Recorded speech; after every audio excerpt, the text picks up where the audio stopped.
What is good, my friends? This is the most interactive sports talk show anywhere. It's Offsides. Mark, Ryan, and Diesel, and we are the Fan Upstate, rolling on until 7 p.m. today. You have a ton of sports media choices. We can't tell you how much we appreciate you making us part of your afternoon. We are but a few shows away from show number 1,000. Folks, I got to be honest with you. I never thought in a million years when we got here, because like this industry, it kicks a lot of us around a lot. You guys know, if you listen to the show, I've moved in my life 18 times. All right. And I was hoping and praying, and I'm like, man, these guys that get to make one market their own, they're so lucky, they're so fortunate, because I had worked in Orlando, in Pensacola, in Atlanta, in Tampa, in Houston. And, you just kept kind of getting bounced around, man. And, I was jealous of this. And I said to myself, when we hit show 100 here, which came at about 6 months in 2019, I had a sigh.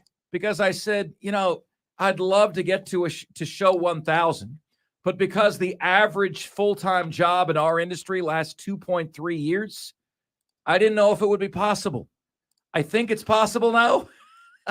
We're just a few shows away.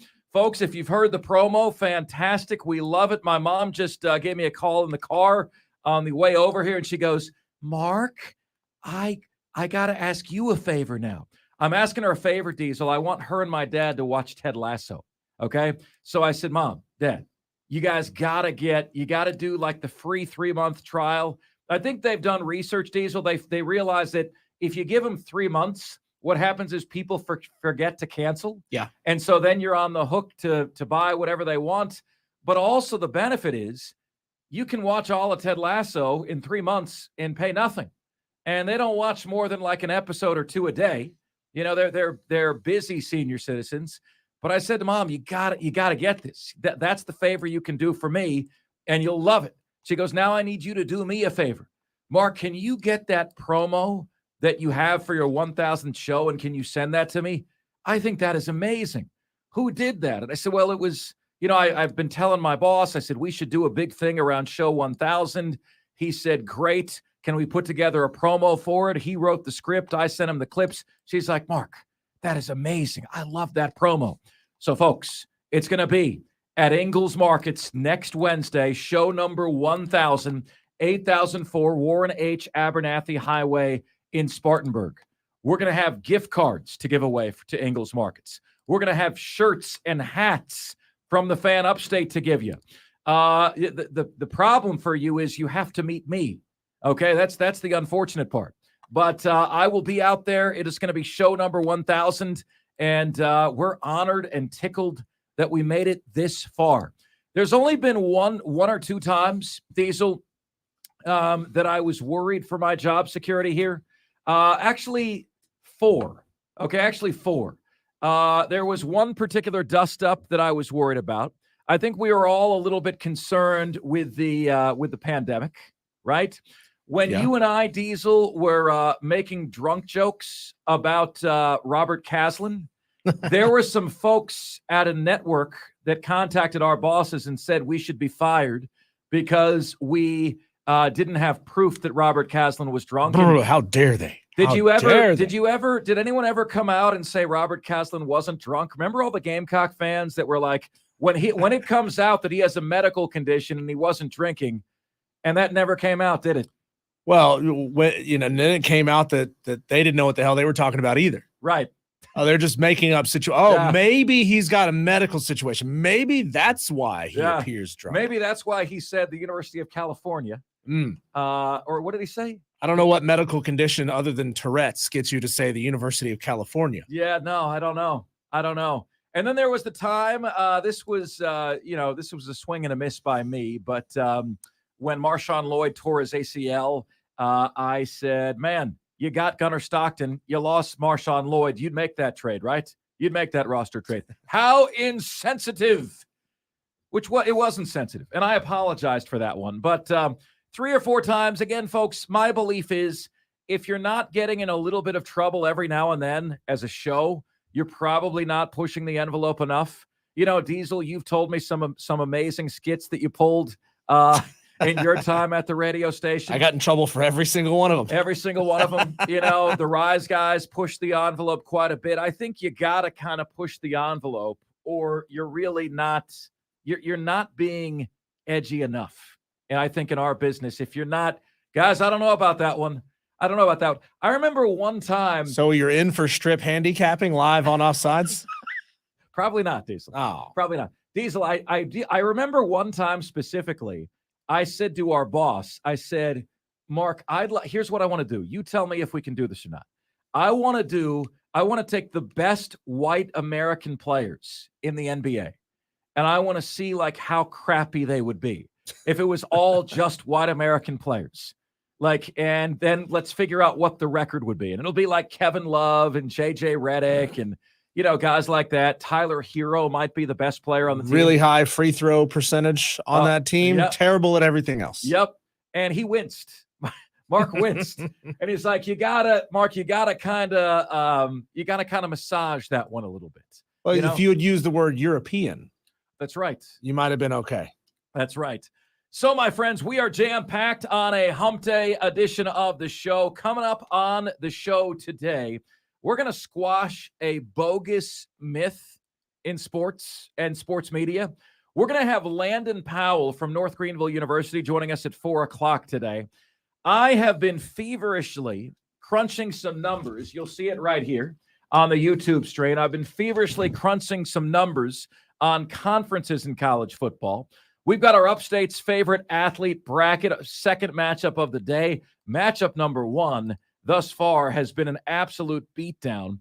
We've got Truth Serum. We've got who's next to win there first. And we have you here on the most interactive sports radio show anywhere. Fantastic to have you guys with us. However you are listening to us, whether you're on 97.7 FM in Greenville, 97.1 FM in Spartanburg, 1330 AM in Anderson or Clemson, or whether you're listening on the Odyssey app, or whether you've got us up right now on YouTube. The Fan Upstate on YouTube. Who knew you could watch the show for the first 2 hours and 20 minutes? You can watch it right there, all right here on Offsides. Mark Ryan and Diesel, the Fan Upstate. So the SEC this kind of feels like a wrestling promotion to a degree. Like wrestling is kind of like horse racing, Diesel. It's all hype and zero substance, or very, very little substance. I have said that for the majority of my life, horse racing is like my sex life. 4 hours of hype, 2 minutes of action. And hey, we do the best that we can with what we've got, right? We do the best we can with what we got. And you normally hung over after sex, too. That's right. All the mint juleps. So I will tell you this. The NFL does this major scheduling release, and they make it like this big thing. And it's cloaked with arrogance because they're assuming that we're just going to be waiting with bated breath for their stupid schedule release, even though, Diesel, we already know who the stupid opponents are, right? Oh, but we got to know when they're playing them in week 3 and when's the bye and how many hard games do we have in succession, right? By the way, Diesel, Succession. Have you seen it? Everybody's talking about this, though, Succession. I've not. I'm hearing good things about it. We started watching episode 1. Angela fell asleep. That was not a good sign. Really, really, really not a good sign. But the SEC is attempting something tonight, and they're taking a page out of the NFL. And what we do is we just copy people in sports media when they have something that works. And this is a gamble by the SEC. I don't get the sense, Diesel, that the gamble is really paying off thus far. Like how many of you are going to be watching with bated breath to see who the opponents are for 2024 tonight? I'm looking forward to seeing it. It's going to be at 7 p.m. right when the show is over. But we're going to know the opponents for everybody on the 2024 SEC schedule tonight. And it's this kind of made-for-TV production, kind of feels as cheesy as like the LeBron James decision or the O.J. Simpson if I did it, here's how it happened. You did do it, and we know how it happened. All right? But we're going to figure that out tonight. And there was a reveal of sorts today that I thought was pretty interesting. Peter Burns, who actually, Diesel, was a guest on my audition show that I did with you from the SEC Network. Peter Burns leaked this today, had permission to leak it, leaked this today. He said in 2024, every SEC team is going to have either Oklahoma or Texas on their schedule. Ooh, in 2024. That is interesting. That is what's going to happen. You're like, well, wait a minute. Can that work? Carry the 2, drop the 1, multiply by 3. Yes, it can, because you play 8 SEC games. There's 14 teams. So 7 of them will get Oklahoma and 7 of them will get Texas. And Oklahoma and Texas will play everyone in the SEC in the first couple years, provided that we don't go to 9 games here soon. And that got me wondering, Diesel, if your team had to play Oklahoma or Texas, all right, who do you want? Now, there's a lot that goes in with that question, my friends. You know, I had some people, I posted this on Twitter today, and quite a few people have voted on it, opined on it. I posted this on Twitter today, and a few people said, I'm confused, Mark. You said, who would you rather play? Which is an easier win? I think Oklahoma is an easier win, but I want to play Texas. I want to play Texas. I want the big brand win over that big team. In terms of a Gator fan, being a Gator fan, we're already a big brand. I don't mean to be cocky. We're already a big brand. We already have a very brutal schedule. I don't need any bigger brands on the schedule. I want the easier game. But Diesel, my vote was who I want to play is Texas. Because Texas, if there's one thing that is certain about the Longhorns, it's that Texas is going to step in it at some point. You know what I mean? How many years, there's always that team that is all hype, no substance, that it's always that team for whom tomorrow never comes. Used to be Clemson, then has been Tennessee. Diesel, now it seems to be Texas. The analytics models. Texas and Miami. The analytics model think they're a supermodel, and they're not. You know, my Athlon College Football Preview magazine says that Texas is number 11. Number 11. Oklahoma's number 16. Oklahoma was 6-7 last year, Diesel. Same record as Florida. Number 16, they say. Brent Venables, year 2. Steve Sarkisian, what is that? Year 2, year 3 for Sarkisian in Texas? You know what they should have? They should have the SEC Hype Olympics. Oh, yeah, that's right. That's right. So, Diesel, what do you say? Ladies and gentlemen, what do you say? You can get either Oklahoma or Texas on your schedule because everybody's getting one of them. Diesel, poor Auburn is almost certain to get Alabama, Georgia, because they want to preserve rivalries. Alabama, Georgia, and then they got, who else? Oklahoma, Texas, one of the other as well. Could be on the road. This is brutal, man. Yeah, I want Texas. Yeah, I want Texas for the brand. I want Oklahoma for the easier win. I think Texas is on a little bit of an upswing. We'll see. Yeah, I mean they've burnt the pundits so many times. You would think that they would learn not to touch the frying pan, but they do every single year, overhyping the Longhorns. One of these days they're going to be back. I mean, look, is there a better example of a program with more money than God? Texas has every single dollar they could ever want to do anything they ever want to do. Stadium enhancements, locker room rebuilds. They can do it all. Except they can't find a winning formula. Like I love seeing that. I love seeing these big programs waste ridiculous amounts of money and still not be able to win. I love to see it. You know what? They're propping up economies. They're helping out the local contractors there in Austin, Texas, who get hired to come in and redo the locker rooms. They're propping up the local light bulb systems that come in and put in all new lighting for everything and make it flash and sparkle whenever they want it to. It's great for local business. It's just not good for the fans. No, and I'll tell you what, guys, you heard me say that my solution when I learned the SEC was going to do this was I would just put every team's logo on a ping pong ball, and I would do it like the draft lottery. Every team in the SEC, you draw 8 ping pong balls for them. Whatever comes out, those are the opponents they play. And I think what's going to happen is the SEC, you're going to have a bunch of dudes in the room. They're going to try to come up. They're going to try to preserve rivalries. They're going to try to come up with something equitable. And you can't predict equitability. You can't predict that. Last year, we thought Tennessee was going to suck again. Oh, no, we suck again. And they were really good. There's going to be another team like that this year that's far better than expected. You know, the analytics models think South Carolina's going to stink. You think they're going to be good. I think Florida's going to stink.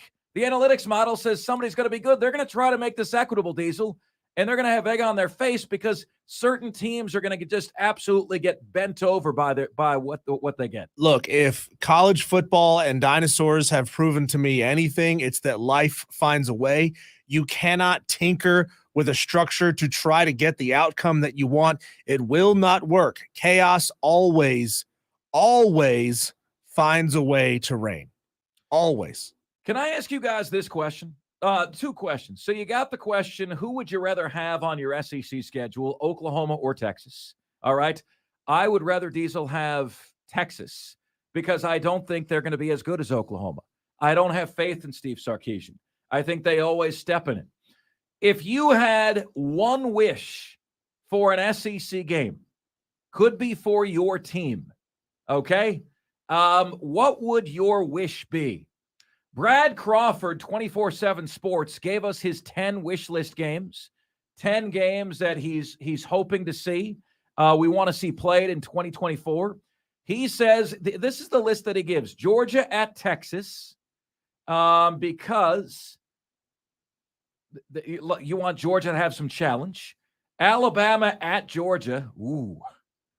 Texas at Texas A&M, Lone Star State rivalry. LSU at Oklahoma, I have no idea why. Oklahoma at Arkansas with the old Southwest Conference, maybe. Alabama at LSU, we got that every year. Florida at Auburn almost never happens. Tennessee at Ole Miss. Brad Crawford, Diesel, is a Gamecock fan. Why he would wish for this is beyond me. South Carolina at Alabama. That's a game he wants because the Gamecocks have not traveled to Tuscaloosa since 2009. They lost that game 20-6. That's called a demoralizer game, Brad. Be careful what you wish for. Wait a minute. You're going to have Oklahoma and Texas added to your schedule, and you want at Alabama too that year? And then he says Kentucky at Oklahoma. What's the one game here tonight that you want to see above and beyond everything else?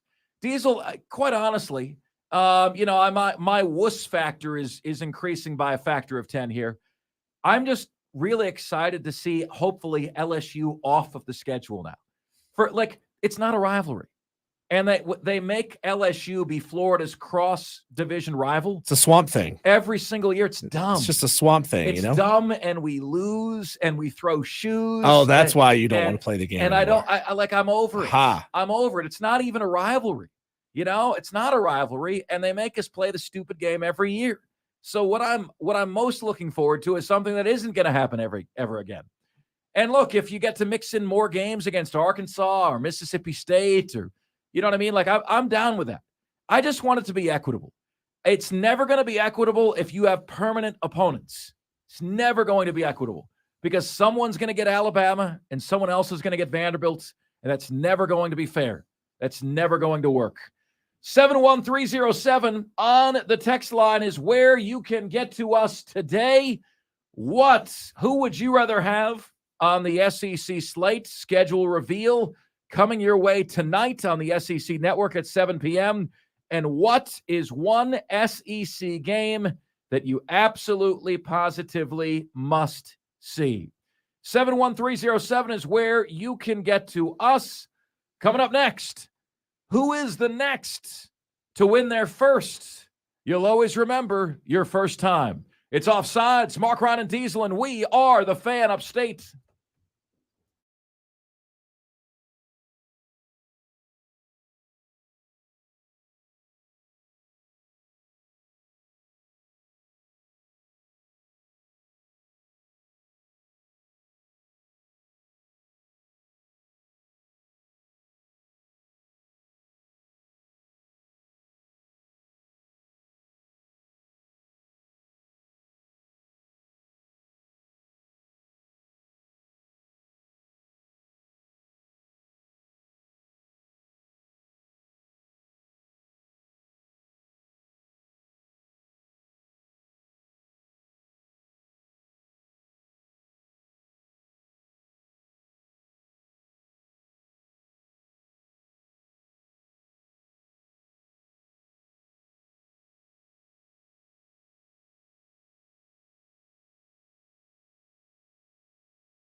It's Offsides, Mark Ryan and Diesel. The fan upstate. Wonderful to have you guys with us here on a hump day edition of the show. Could not do it without you. Truly do appreciate you guys making us part of your day every single day of the week. We thank you so very much. So the Las Vegas Golden Knights, my friends, have done something that is surprising. They have won the Stanley Cup in just their 6th year of existence. In so doing, rewriting the book on how to build a team from the ground up. And you would hear teams in other sports, right? They beat the Florida Panthers 4-1. They won last night 9-3. If you said to me, Diesel, the score of a game was 9-3, what sport was it? Baseball. Football. I would get baseball 1 and football 2. That's definitely not hockey. Nobody scores 9 goals in hockey. No. But they did last night. Florida, I don't know, felt like they quit. Vegas wins the series 4-1, and you're thinking, well, Mark Ryan, this is a hockey segment. And well, Mark Ryan, I am not so sure that I am interested in hockey. I'm not so sure I'm interested in hockey. Well, this is actually not a hockey segment, believe it or not. But I do want to touch base with you guys on just how unlikely this was, and then ask you guys who is next. All right? Because here is the reality, folks, and it's a somber reality to share with you guys today. 71307 on the text line. YouTube channel is up as well. The somber reality is this, okay? There was one team that wins a championship every year, right? Thanks, Captain Obvious. I didn't need you for that, Mark Ryan. There's 32 teams in the NHL. Therefore, you should win a championship every 32 years, right? On average, you should. I know that kind of takes some of the joy out of it, right? That you should win a championship every 32 years. So if you win a championship, it's not that it's some special year.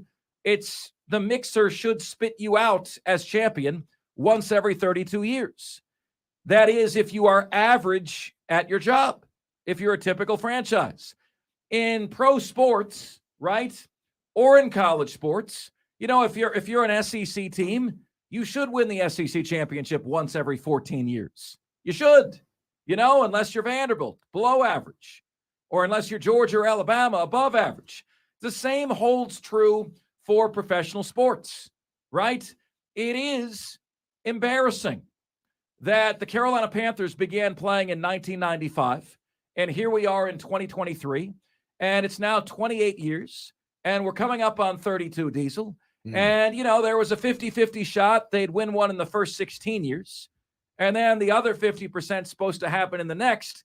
Does it look like they're close to a championship at all? They came close a couple of times, but it looks like they're starting over. No dice. Right? Like they are starting over. Starting over at quarterback, starting over at coach. The world needs ditch digger franchises too. Starting over at owner the last few years, starting over at general manager. Scott Fitterer, just been here the last 2 years. Like Carolina got through 25 years, and they just pressed a total reset on the entire situation, right? So the Golden Knights are making a lot of people look bad because here they are, year 6, winning the Stanley Cup. And if you're a Carolina Panthers fan, you're saying, the hell? If you are a Charlotte Hornets fan, you're saying, the hell? If they could do it, why couldn't you? I believe the Las Vegas Golden Knights made it to the Stanley Cup final in their 2nd year. And they made it to the final in their 2nd year, for crying out loud. So who are the sports teams that have never won a championship? Because the Nuggets just became the most recent one that won their first. Any come to mind to you guys? 71307 on the text line today. Teams that have never won a championship. Here you go. All right, this is as of yesterday. Colorado Rockies have never won a championship. This is embarrassing, Diesel. The Milwaukee Brewers. They've been the Brewers since 1970. There's been like 26 teams in MLB, then 28 teams, then 30 teams. 53 years, no championships for the Brewers. San Diego Padres have been going since 1969. No World Series. I'm shocked by that. No World Series for the Padres. No World Series for the Mariners. No World Series for the Rays, but the Rays have no budget, and they've been only playing since 1998. And by the way, the Rays so far are the best team in the bigs this year. The Texas Rangers have never won a World Series. All right. They started in 1961 as the Senators, Washington Senators. They became the Rangers in 1972. They've been going for 51 years, no World Series, and they came within one strike of winning a World Series back in 2011 when the Cardinals hit a ball deep to right field and Nelson Cruz decided not to give up his body to go against the wall and make the catch. Stop short of the wall, let the ball hit off the wall when he could have made the catch by going into the wall. The Rangers lost that World Series. They were within one strike of winning. The Brooklyn Nets have never won a championship. And you're saying, well, the Brooklyn Nets have just been here a few years. No. We're counting this since 1977. The Nets joined the NBA from the ABA. And whether they're the New Jersey Nets, the Brooklyn Nets, the mess that they are, they've never won a championship. The Charlotte Hornets have never won a championship. They've been doing their mediocre thing as the Hornets and the Bobcats and the Hornets again. It's like Diesel, they thought if we just change the uniforms back, we're going to be better, right? I'm sure it sold some more uniforms, but it didn't help the team at all. Yeah. They've been around since 1988, no championship. The Nuggets just got off this list. They won one. They've been around since before I was born, Diesel, 1976. No titles in my lifetime. Would you believe the Indiana Pacers, have never won an NBA championship? They've been in the picture so often, yet they've never won. The LA Clippers, they've sucked for most of my existence, have never won a championship. The Memphis Grizzlies have been doing their thing in Memphis since 2001, and in 22 years, they've never won. The Minnesota Timberwolves have never won one. They've been in the league for 34 years. They've never won an NBA championship. The New Orleans Pelicans have been going since 2002, no championship. The Orlando Magic since 1989, no championship. The Utah Jazz, no championship. Diesel, if I was to give you the most surprising team name on this list for me, the Phoenix Suns have never won a championship. 1967, they came to the NBA, no NBA championship. The Utah Jazz have never won a championship, now to the NFL. No Super Bowl win for the Cardinals. The Falcons, that hurts. That hurts. That hurts, my friends. That hurts to a factor of 28-3. The Buffalo Bills have never won a Super Bowl. The Carolina Panthers have never won a Super Bowl, as has the Cincinnati Bengals, the Cleveland Browns, the Detroit Lions, the Houston Texans, the Jacksonville Jaguars, the Los Angeles Chargers, the Minnesota Vikings, and the Tennessee Titans. Now to the NHL, and this is a lengthy list. The Arizona Coyotes, Buffalo Sabres, Columbus Blue Jackets, Florida Panthers almost got it done. Minnesota Wilds, Nashville Predators. Predators have been around, let's see here, since 1998. Ottawa Senators, San Jose Sharks, Vancouver Canucks, and the Winnipeg Jets. So, my friends, the Denver Nuggets also just recently got off this list. Think of how many fan bases have just been cloaked with misery. Just cloaked with misery. How many of these franchises have just been at the precipice of success only to humiliate themselves yet again? So I ask you guys this $1 million question after that long drawn out intro. Who is going to be the next to win their first? All right. Who is going to get off the schneid before the rest do? Milwaukee, they've sucked for all of my existence. Colorado Rockies, you forget they're there. San Diego Padres are a consideration. The Rays are a consideration. The Texas Rangers are putting up video game numbers thus far this year. I'm going to answer this as follows. Major League Baseball, the Rays are the next team that's going to win their first. In the NBA, the Phoenix Suns are the next team that's going to win their first. They could do it in the next couple of years. And in the NFL, the Buffalo Bills are the next team that's going to win their first. With apologies to the Cincinnati Bengals, who I think are right freaking there, and to the Jacksonville Jaguars, who are very, very, very, very close.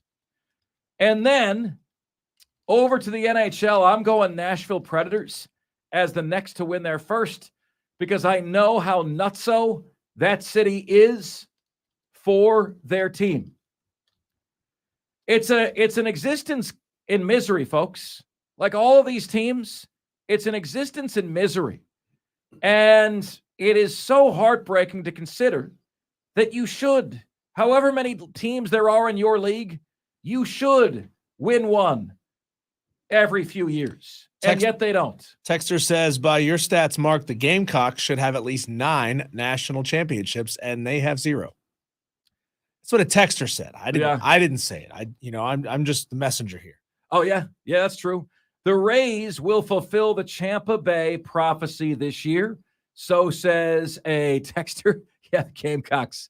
None. It just shows you where you are.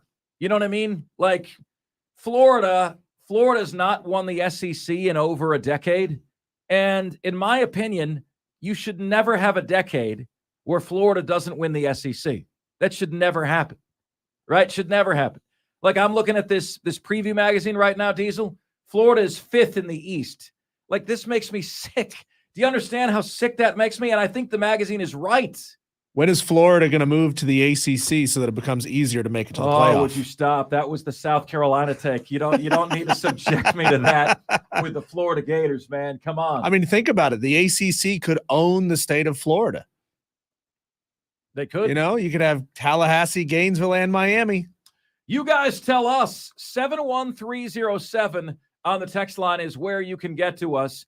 Who is next to win their first championship in sports? And how and why are they going to get there? 71307 is where you can get to us. Coming up next on the show, we need to squash, my friends, a bogus myth. And we'll do so next, right here on the most interactive sports talk show anywhere, Offsides. Mark, Ryan, and Diesel, and we are the Fan Upstate.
economic times.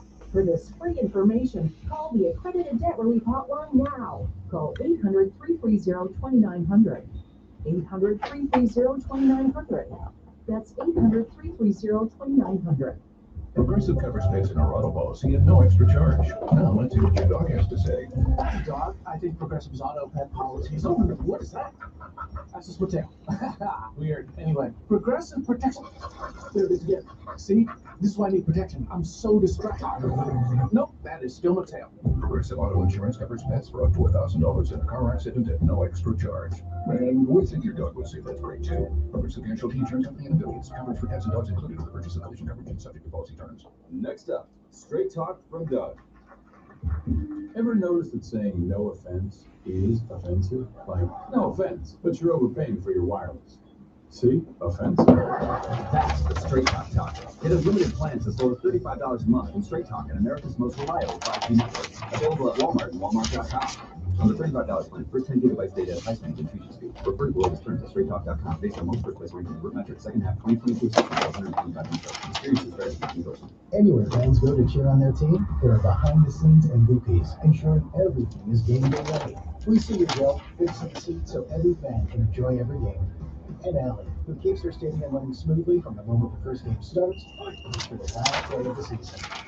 At Granger, you're our MVPs, and we're always here for you. With supplies and solutions for every industry, 24/7 customer support. Call quickgranger.com or just stop by. Granger, for the ones who get it done.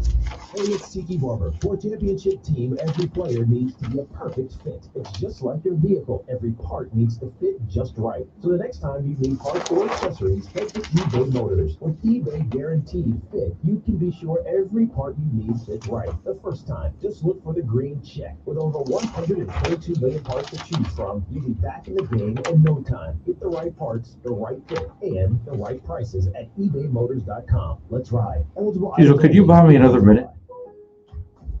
Pro Paint Days are here at Lowe's. Now through June 16th, thanks. Lowe's MVPs members can start earning 20% back in paint rewards via Lowe's e-gift card when you spend $100 or more on qualifying paint purchases.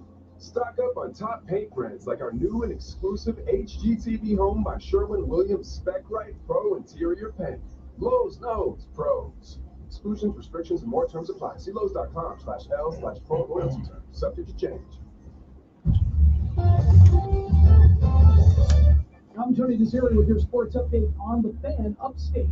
Major League Baseball, the Atlanta Braves and the Detroit Tigers were rained out on Tuesday. The teams are playing a doubleheader today. Game one going on this afternoon as Spencer Strider got the start for Atlanta. Detroit countering with Michael Lorenzen.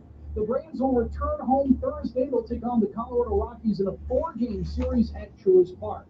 NASCAR has the weekend off, and they'll return on June 25th when they race in Nashville, Tennessee. William Byron and Kyle Busch each have 3 victories this season to lead all drivers. Martin Truex Jr. is the points leader, coming off his victory at Sonoma. All 3 NASCAR divisions will be off this weekend. All of them return in Nashville, the Truck Series, Xfinity Series, and the Cup Series. Download the Odyssey app and search the Fan Upstate and listen anywhere on your phone. I'm Tony DeZeri, and that's your Sports Flash on the Fan Upstate. I switched to Boost Mobile and got a free Samsung Galaxy A23 5G phone. Want to know the best part? It was free? Nope. The fact that it's on America's largest 5G network? Nope. It's the ding. Oh yeah, love the ding. Nice. It's all about the ding. It's the dingarooski. The dingarooner. 15 seconds. Unleash your power to save with Boost. Get a free Samsung Galaxy A23 5G phone when you switch. Boost Mobile. Unleash your power. And the ding. Limited time offer. New customers only. Available on select networks. 5G not available everywhere. One device per month. Tax excluded. Additional restrictions apply. See your local Boost Mobile store for details. If you frequently tiptoe right up to that line and sometimes step over, you might be an offsider. Number 1 for real action sports talk.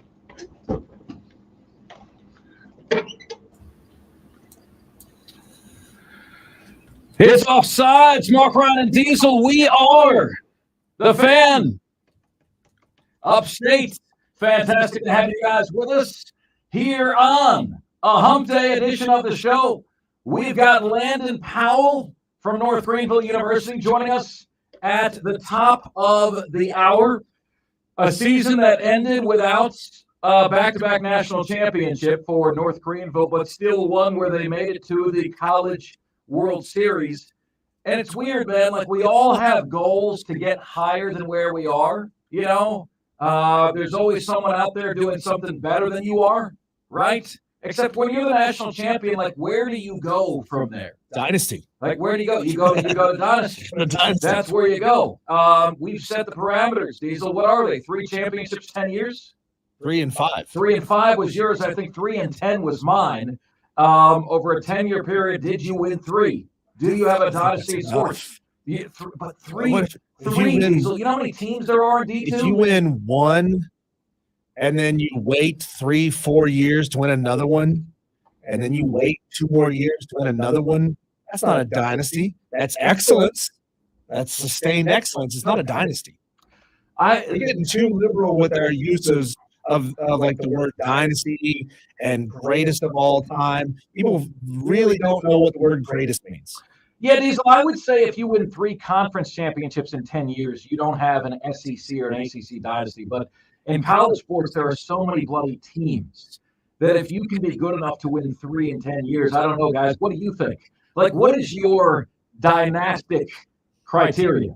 What would you say that is? Let's see here. Texter says, let's see, y'all knocked the ACC, but they have won 3 national championships in the past 10 years. That's a pretty dead sexy cupcake.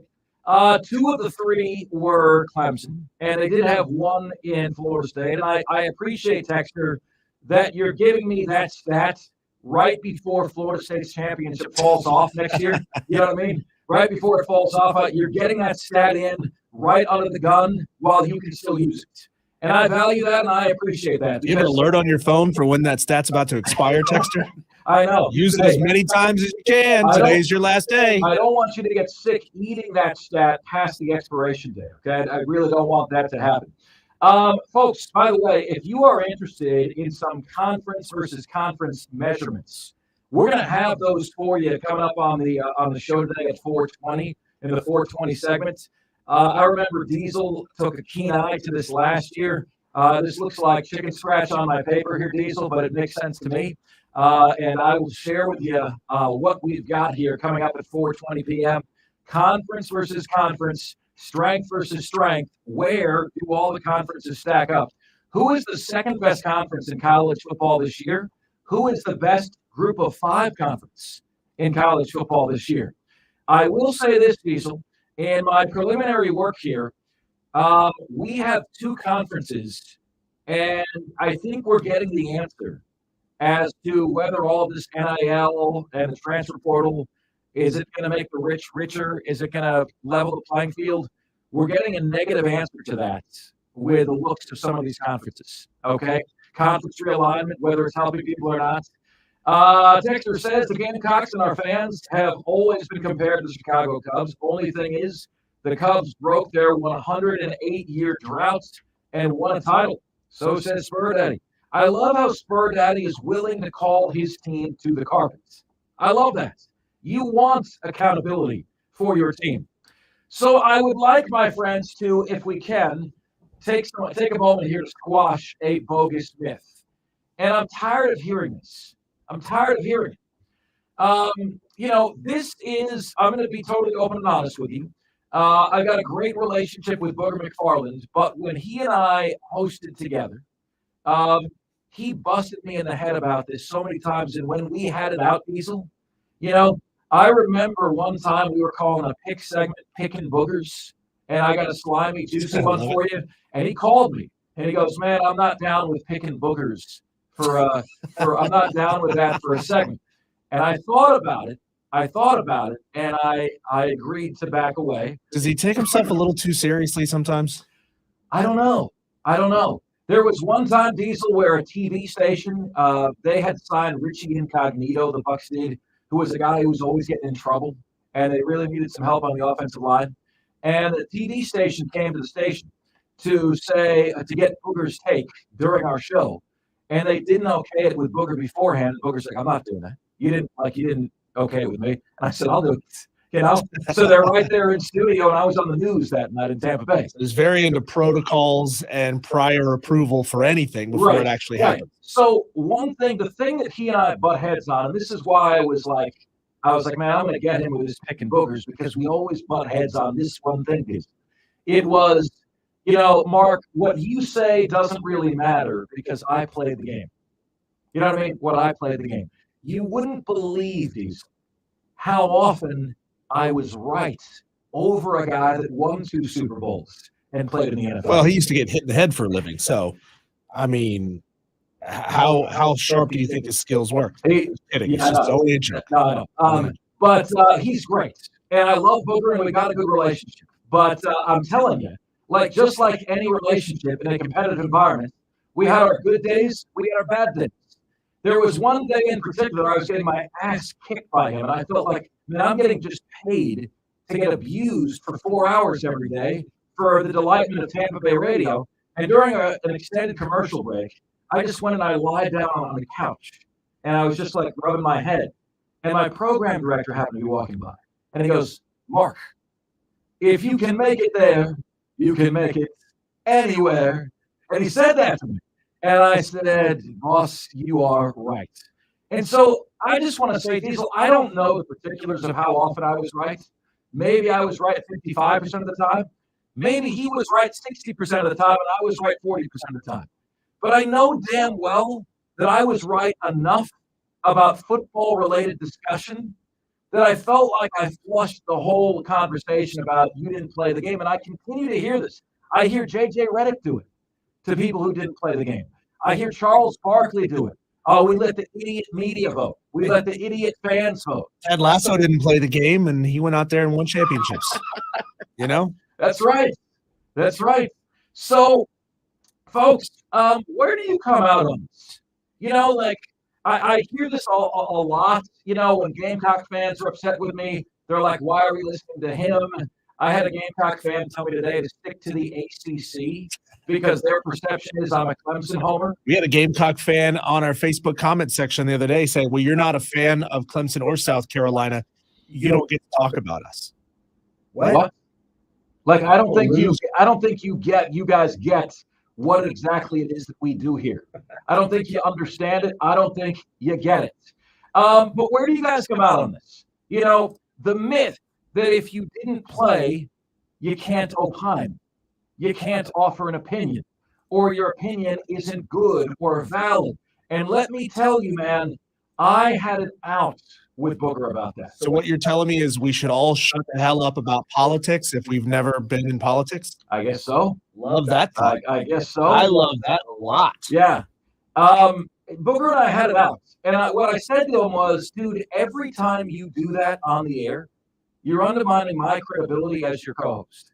You're like I have a voice on this show as well. I'm actually the lead on this show. And every time you say you brush me off to the side, who cares what you think, you don't play, I would go to Booger Diesel for the X's and O's. Explain to me the technique that the nose guard is using here. I would go to him for that. But on general opinion, I was just as accurate as he was, And I continue to hear that even to this day. And Booger and I, our show really took off when I started punching him back, and when he stopped doing that on the air. When he stopped doing, well, your opinion is crap because you didn't play the game. Who the hell cares what little white boy thinks? You didn't play the game. You didn't play the game. The show took off when he stopped doing that. When he stopped attacking the credibility, right? So, coming up next, what are your thoughts on this, by the way, folks? 71307 on the text line is where you can get to us. We've got Landon Powell of North Greenville joining us next, right here, the most interactive sports talk show anywhere. It's Offsides, Mark Ryan and Diesel, and we are the Fan Upstate. 97.7 FM Greenville. 97.1 Dude, that was the slowest hour I think we've ever had. And I'm trying to figure out what we did here. And it's sometimes, man, I feel like we're on it and the fan and the audience isn't there, Just got an email back from Clemson. They're sending stuff. Are they? Yes. Really? Yeah. How did you do that? I emailed Jeff Callan. He was the guy that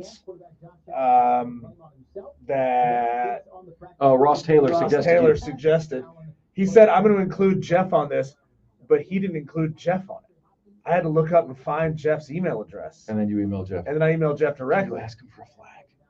Well, what I did, I said, I'm the producer of Offsides. We're trying to outfit our air studios with the teams we cover most, and we've got a big Clemson-sized hole on our wall.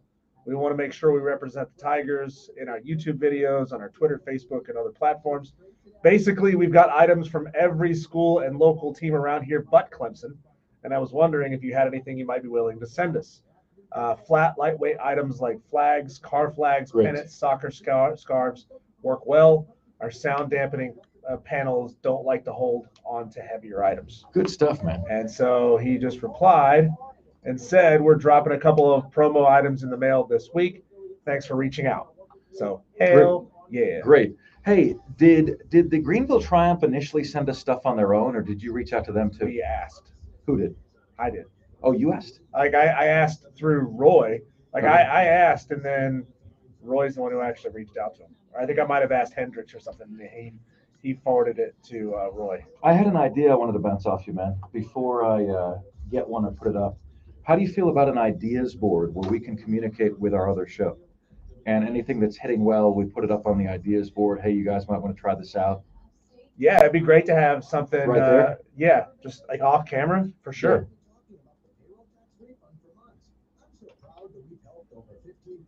If I got a dry erase board, this is a dumb question, Diesel, but it shows you how long I've been living in apartments. Would you be able to help me hang that here? If I got a dry erase board, would you know how to hang that there?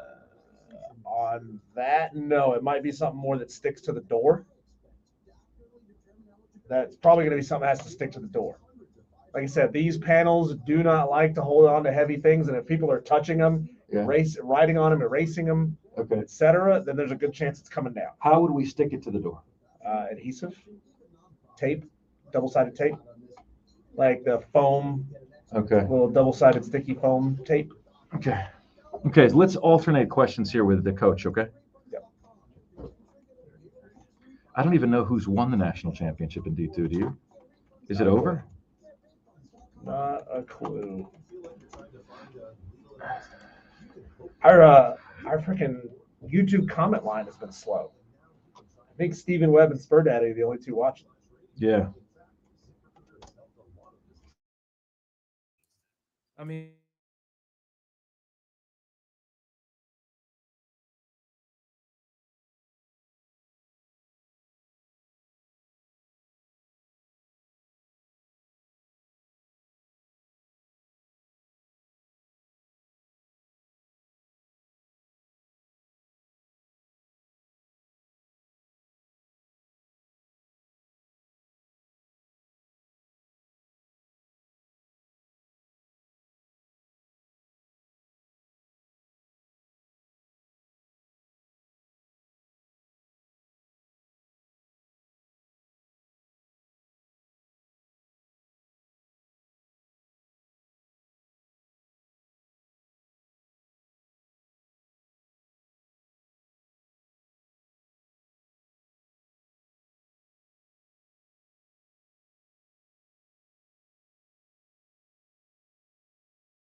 It's Offsides. Mark, Ryan, and Diesel. We are the fan upstate.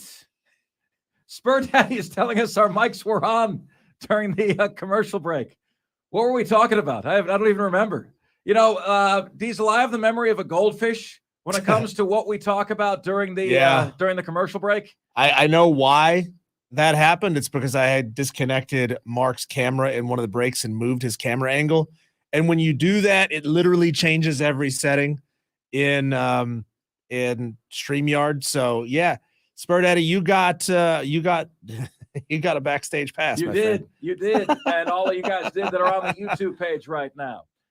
Stephen Webb says, so I was thinking some Coronas would be okay for you to bring to potluck, Diesel. You'll get Bud Light and like it. Spur Daddy loves the segment Picking Boogers. By the way, Landon Powell, Diesel, says that he is ready. Ayatollah of Rock and Rolla says, good to see you fellas on here. Great show, guys. We appreciate the support. Spur Daddy says, where's everybody at today? Y'all taking the day off? Spur Daddy said y'all are talking about whiteboards. Yeah, so Spur Daddy, I'll bring you guys into this. Diesel's done an outstanding job, okay, of reaching out to teams. And, why didn't I think of this? You ever have those ideas, like you're at a party or something, and somebody says a funny joke, and you're like, why didn't I think of that? That people could have laughed at my joke. Why didn't I think of that? My office, guys, has zero decoration. I have one sticker in my office, and that's it. Live free or die. I don't know why. I'm just not an office decorating guy. So Diesel thought it would be a great idea. We cleaned up the studio a little bit. He thought it'd be a great idea to outfit the studio. So we have been emailing and contacting all of the different teams in our area, the Greenville Triumph, the Furman Paladins, Wofford, Clemson, South Carolina, Carolina Panthers, and we're getting gear sent to us from all of them so we can outfit our studio, which is a great idea from Diesel. And I said to Diesel, in the break, how about a whiteboard? So like a dry erase board. So the shows, the Rob Brown show and our show. Why is it got to be a whiteboard? Why can't it be a blackboard? That is very 2023, Diesel. Yeah. So that the shows can share ideas about what's hitting well in the show. But Diesel, I think your idea to outfit the studio looks great. And what NGU? Have we gotten NGU? Yeah, yet? we've made a contact with NGU, and supposedly items are on the way. Cannot wait. Good thing we got somebody on the phone with us who might be able to check up on that. Yes, that's right, folks. The guy that I get asked about every single week, it's always a Gamecock fan. Mark, you think we're going to hire Landon Powell? You think we're going to hire Landon Powell? Well, the Gamecocks did make it to the Super Regional. Landon Powell made it to the World Series 2 years in a row, and he joins us right now on the show. Coach, congratulations on an outstanding season. And I'm just wondering, after a season ends like it did, you win the national championship, unable to repeat this year, but I mean, that's a gargantuan task. You had an unbelievable season. What is the overall mood from your program? Is it gratitude? Is it disappointment? Where are your guys? Where are you today mood-wise? Well, I appreciate you having me on. I think there's a lot of gratitude, especially the seniors, like those guys.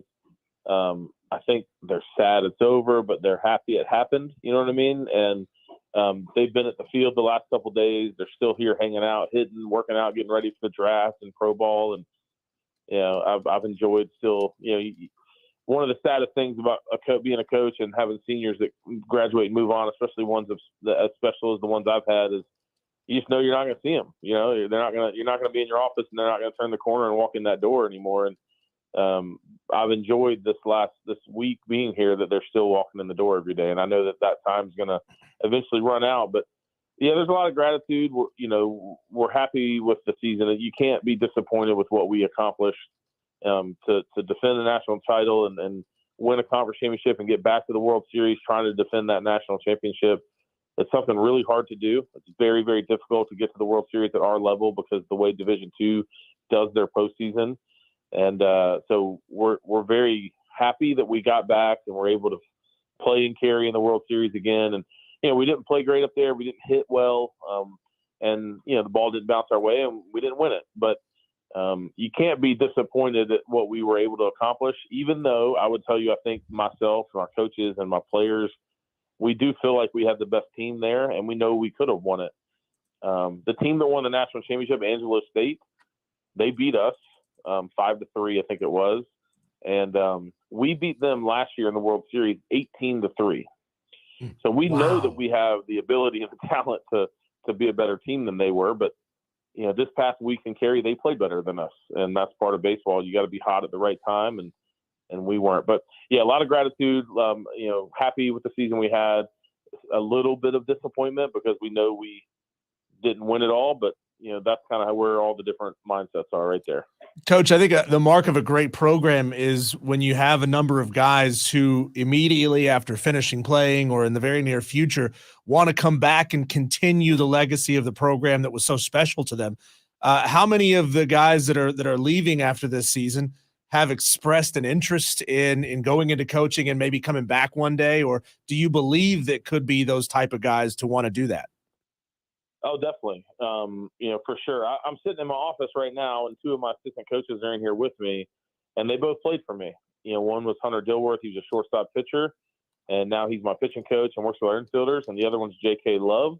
He was a pitcher for me for 4 years, and now he's one of my pitching coaches. So I have a tradition of having players that played for me stay along and coach and start their coaching careers, and then they end up moving on and getting bigger and better jobs and climbing the ladder. So I expect both of these guys to do that as well. But I have some seniors that I know are going to be coaches. I want them. John Michael Fale is an example. Like, he's going to be a great coach whenever he wants to be, but I want him to go play for the next 10 years because I think he's good enough to do it.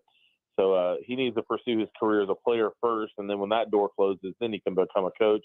I got a couple more of those guys too. But when you spend as much time as I have with these players and build those relationships, and you kind of know which ones are going to go out and do what. And, this senior class we had this year, 6 players, they're all going to be tremendously successful in life and in whatever roles they're in. So I couldn't be more proud of this class of 6 seniors, and can't wait to watch them, succeed in the world. Coach, I want to have an open and honest discussion with you here about goals and about keeping yourself motivated and your team motivated to go out and do great things. And I'm always somebody, Coach, who needs to find the next thing, right? When I feel like I've done all that I can is when I move on. And the first few years here, we were told we couldn't beat the Clemson Homer station. They were the Clemson flagship station. They had a more powerful signal, and we beat them. Then I earned the right to move from middays to afternoon drive, and we grew the show. And we achieved a lot in this time slot in this show. And then last year we started the year, and I was like, man, I'm struggling. Like I'm trying to figure out what else there is, what other mountains are there to climb here. And then a door cracked open, and I was able to get an audition with CBS Sports Radio nationally, and they liked the audition. And now I'm part of the roster on CBS Sports Radio, and that was the carrot that I needed to continue to still have that same hunger and that same drive. I don't care what anyone says, Coach. You're not like it's impossible, I think, to be as hungry the second time as you were the first time. But for you and your team, Coach, can you share with me like the next steps for you? Is it trying to build a dynasty? Like, what is the next thing, that next carrot that still keeps you hungry at your current position? Well, for sure. I mean, we want to build a dynasty for sure. And, we won that national championship last year, and we know how good that felt. And to do it at a place like North Greenville that just no one would ever thought North Greenville would win a national championship. It's, the school's only won 10 conference championships ever. And to win a national championship was just one of those things that nobody thought possible, especially if you would have seen this place 8 years ago when I got hired here. Like, it just would have been a laughable concept. So I'm really proud of the first one and accomplishing in that. But now that we know we're capable and we know what it felt like to do it, I want to win 10 of them, 15 of them. I want to have a shelf full of national championship trophies in my office, and, be one of those programs that, people talk about when they talk about dynasties and incredible places. So I'm not a complacent person. I don't get satisfied very easily. This year, not winning it has, obviously kept me hungry. To be able to get there and not win it has motivated me to want to get back and do win it again. Also, there's a lot of other things we want to accomplish too. I mean, there's room to grow our facility here. We want to cover our batting cages and upgrade our locker room. We want to get padded walls on the fence. We want to turn this place into the mecca of Division II baseball that people can all over the country know about, want to come play here. And Greenville's a phenomenal town. And we're the only game in town here right now with Furman not having a team. Clemson and Wofford obviously do, but they're, not in Greenville. So there's a unique opportunity for North Greenville to kind of become Greenville's baseball team at the college level. And I think we could build something really special here that, people can be proud of. I'd love to increase the number of people that come to the games. We had we had 1,000 or more people here at the regional and super regional. The atmosphere was just tremendous. And, I'd love to see that happen more often and folks to come see us play and realize what a great atmosphere we have and what a high level of baseball we're playing and, start getting fans regularly at regular season games. So a lot in my mind still to accomplish here.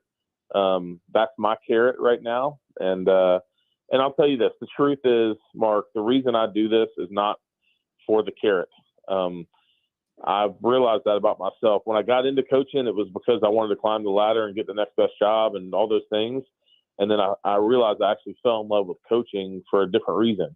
I love the relationships. I love the people, to spend time with these players and build those relationships and watch those guys flourish and become part of their family.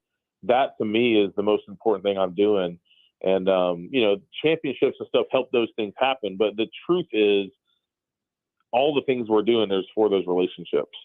And so that's really my carrot personally, and what I want to continue to do. And North Greenville's a perfect place to do it at. North Greenville Crusaders head coach Landon Powell. Landon, I'm sure that coaching doesn't benefit you the time to follow and study everything that's going on with Division I baseball, but do you have any favorites as far as style of play among the 8 teams that are left that you think will lead them to success and with a chance to win the whole thing in Omaha? Oh man, I mean, it's pretty easy to root for Oral Roberts being an underdog. That's a pretty easy one from what they were able to do. They scored so many runs in their super regional against Oregon, but also they were up 8-0 in one of those games and lost.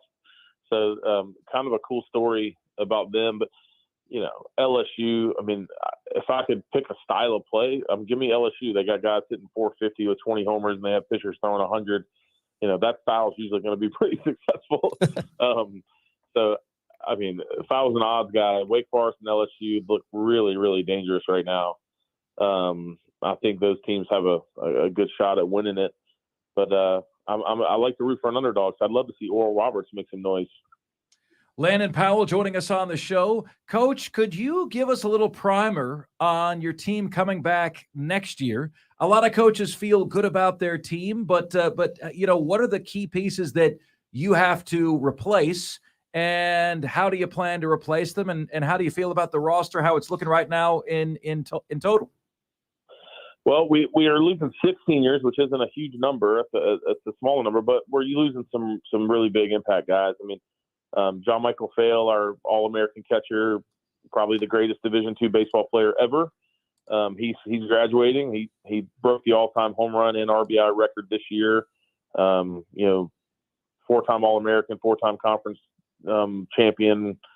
Guy pretty much did everything you could possibly do at this level, and also was the backbone of our team as a catcher and called pitches and everything. So, gonna miss him like crazy. It hurts to even talk about it. Mark Kloop, our right fielder from Czech Republic, was an All-American and Conference Player of the Year. So that's going to be a big hole we got to fill. And Noah Takis was one of our starting pitchers who led the country in ERA last year. So those are, and then Corey Bivens, our third baseman, who's been starting for multiple years. So those are some guys that's going to be tough to replace and fill in. We'll also lose a couple guys in the draft, I believe. Our center fielder, Pat Monteith, was an All-American this year, hit 390 with 19 home runs. We feel that he's going to get drafted. And then Mike Rodriguez, our closer, who had a tremendous year, is the guy that we feel is going to get drafted. Dawson Taylor, another bullpen arm, 96, 97 lefty, probably going to get drafted. So we're going to lose some juniors that aren't graduating, but they got an opportunity to go to professional baseball. So, but the good news is we do have a good nucleus coming back. Our first baseman, David Lewis, hit 18 home runs this year. He'll be back. Second baseman, Bryce Roddy, made all conference. The Lewis and Roddy are both sophomores, so they'll be back. And they're local kids that grew up right here in the shadow of the university a couple miles away. And so it'll be fun to, those guys are really kind of homegrown guys that we're happy to build around. Our shortstop, Jalen Vasquez, had a great year this year, made all conference. He'll be back. And then Reese Fields, he was the College World Series MVP last year. He won 13 games, I think, this year. So he'll be back next year as well. So we have some really good players coming back, strong nucleus. Carter Deerdorf was conference freshman of the year this year. He's coming back. And we have some pitchers that we plan on taking bigger roles next year and stepping up. Matthew Murphy's a guy that is a great arm that we think is going to throw a lot of big innings for us next year. Nate Roof is one of our key bullpen guys coming back. Chewy Taubensee had a great year, left-handed pitcher. So anyway, a lot of things to be excited about. And I'm talking about these guys makes me ready to get going. I wish practice started tomorrow. Coach Landon Powell of North Greenville University joining us here on Offsides. Mark, Ryan, and Diesel, the fan upstate. Coach, I'm curious, what is your most prized possession in terms of baseball memorabilia that you have? Like the thing that means the most to you? Maybe it doesn't have the highest street value, but it means the most to you that you possess. Man, that's a really hard question, Mark. I got some cool stuff. I'll give you a couple because I don't know if I can say one. So one thing that means a lot to me, my high school state championship ring. Yeah. We won my high school team. We all grew up together. We played Little League baseball all the way up through high school together, best friends with all those guys. We won the state championship my senior year of high school. It was my junior year, everyone else's senior year. I ended up skipping my senior and going to South Carolina, so technically it was my last year of high school. But that state championship team means a lot because there was 7 or 8 of us that played in the same in the same T-ball team, and here we are winning the state championship. So that one means a lot. I have all my stuff from the perfect game in the big leagues. Wow. my jersey, my catcher's gear, everything from the perfect game, all MLB authenticated. So that stuff it's in my gun safe at home. So that means I don't display it or do anything with it. It's just piled away in the gun safe. But it means a lot to me. And then I would say from a coaching standpoint, the national championship ring from last year, I would have to include that in there because that's a different time of my career. I still think sometimes as a player, my brain is wired as a player, but now I've kind of crossed over into this coaching role, and that national championship is something that not many people get to do as a player or a coach. And so to have that already in my 8th year as a coach, I might coach 20 more years and not win another one. So I'm really grateful for the one I do have. Were you a baseball card guy growing up, Landon? I mean, we had your baseball cards. You were in the bigs. But like, I don't know, my graduation present from college, Coach, was a Michael Jordan rookie card that I had been paying off for years in college. I got like the Ken Griffey Jr. rookie cards. I have some old school cards like Al Kaline, guys like that. Were you a baseball card guy? I ate the gum, even if it was 30 years old on the back of those things, man. Yeah, I had plenty of baseball cards. I didn't like get really crazy into it, but I had a bunch. And, I used it, like, for me, I've watched a ton of baseball on TV, and I was a fan of the game. I was a student of the game. So baseball cards were cool to me because it was like, oh, yeah, I saw him play. And, yeah, I like that guy. And, he's my favorite catcher. I want to be like, it was more about, like, a connection to the game and, like, studying the players and learning who hit what, reading the back of the cards, things like that. But I didn't, like, collect them or trade them or anything like that. But I've been a baseball lifer, man. My dad was a high school baseball coach, and he played in college. And that's all. I mean, I played football and basketball too, but my life has been the game of baseball, and I'm actually grateful for that. I love every second of it. Coach Landon Powell. Coach, we have loved having you on. You have been the coach of the number one, tied for the number one team heading into the college D2 postseason. You've allowed us to have you on as our correspondent. We've loved having you on. We are so proud of what you and your team have accomplished this year. We so greatly appreciate how candid you are with us. And I know I speak for Diesel and everyone at the station when I say we just absolutely love having you on. We hope you have a great offseason. We hope you're here at North Greenville for many, many years to come. And we're here to help you on your trek to become Greenville's team. Thank you so much. Enjoy your offseason, okay? Mark, I appreciate you, and thanks for shedding the light on my program and giving us that stage. And if I can ever be, if you need me for anything, please don't hesitate to ask. And I hope to join you guys again next year during baseball season. Definitely. We definitely will. Coach Landon Powell, thanks so much. From the North Greenville University Crusaders, made it all the way back to the D2 College Baseball World Series for the second year in a row. Damn proud of what they have accomplished. All right, coming up next on the show. For every yin, there's a yang. For every sunny day, there is a rainy one. I have some data in front of me that says that what is going on with the transfer portal, with realignment, with NIL, might not actually be helping the sports. That's next. This is the most interactive sports talk show anywhere. It's Offsides. Mark, Ryan, and Diesel, and we are the Fan Upstate.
It's Offsides. Mark, Ryan, and Diesel. We are the Fan Upstate.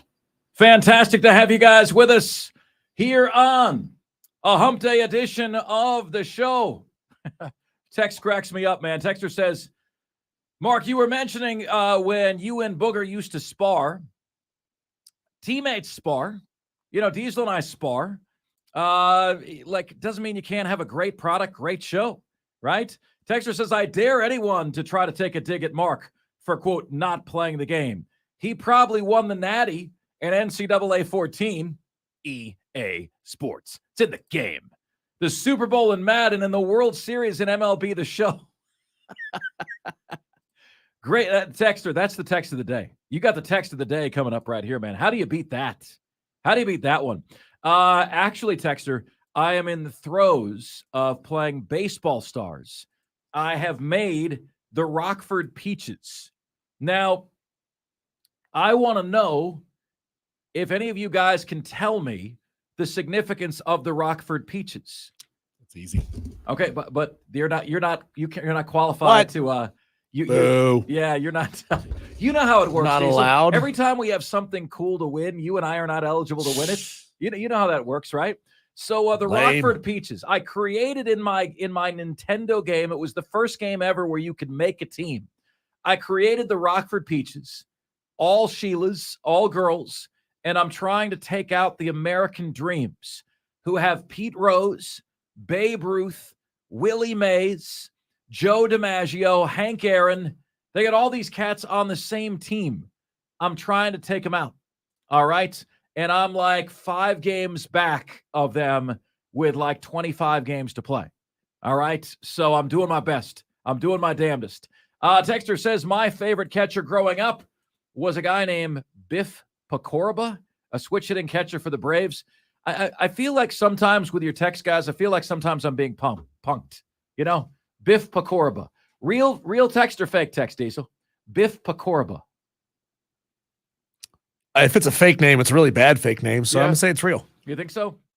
Text Hurricane Jeff says, the Rockford Peaches was a baseball team in the Women's Professional League as depicted in a league of their own. There was a women's professional baseball team. Mm-hmm.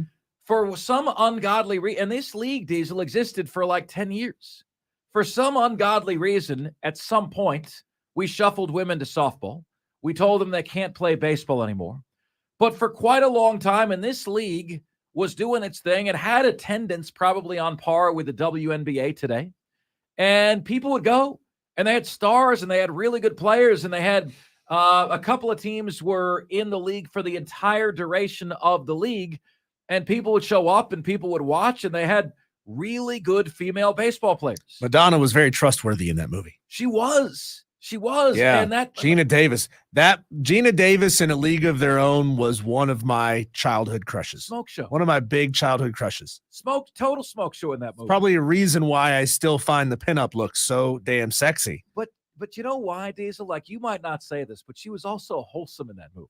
Yeah. Like, she was a good girl, and she was really, really, really good at what she did, you know? And she was like the best player. So now, Diesel, when I'm making her name in that movie was Dottie. Yep. And Dottie Henson. Dottie Henson. With her kid sister Kit. And so Dottie is the best player on my team because she was the best player on their team. And Kit is kind of a baller as well.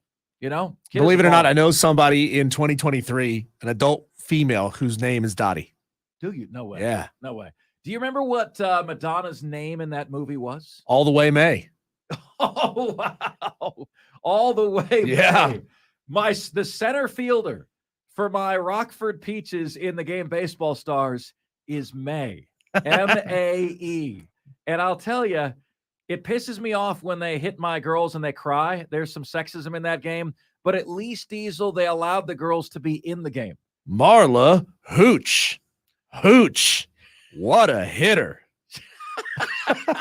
They show all the other players in a close-up because they're all gorgeous. And they show Marla from all the way across the diamond, 90 feet away. It's so mean. And she was not gorgeous? No, she was not. No. Guys, I don't care what anybody says.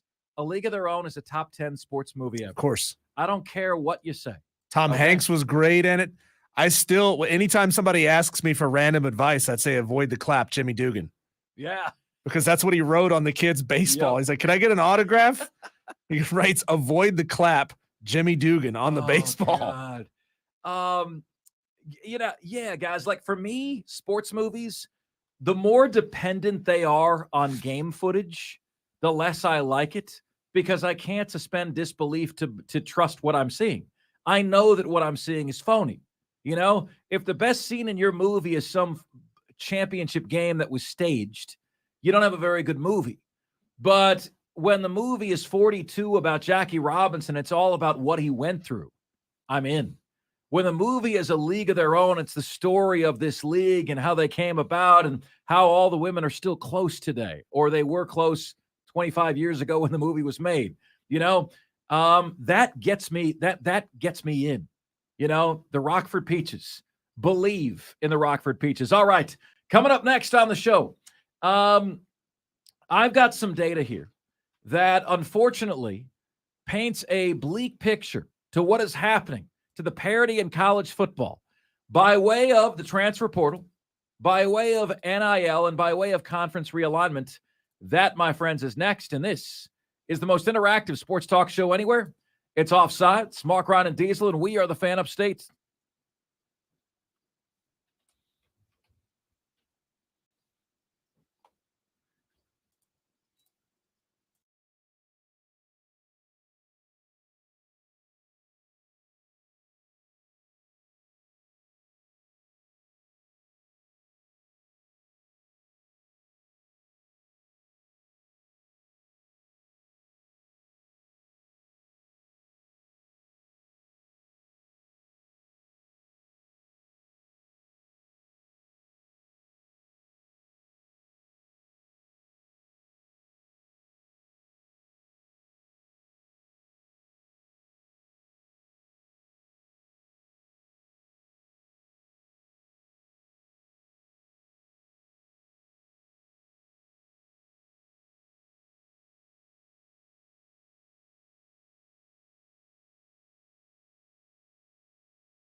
It's Offsides, Mark, Ryan, and Diesel. We are the Fan Upstate.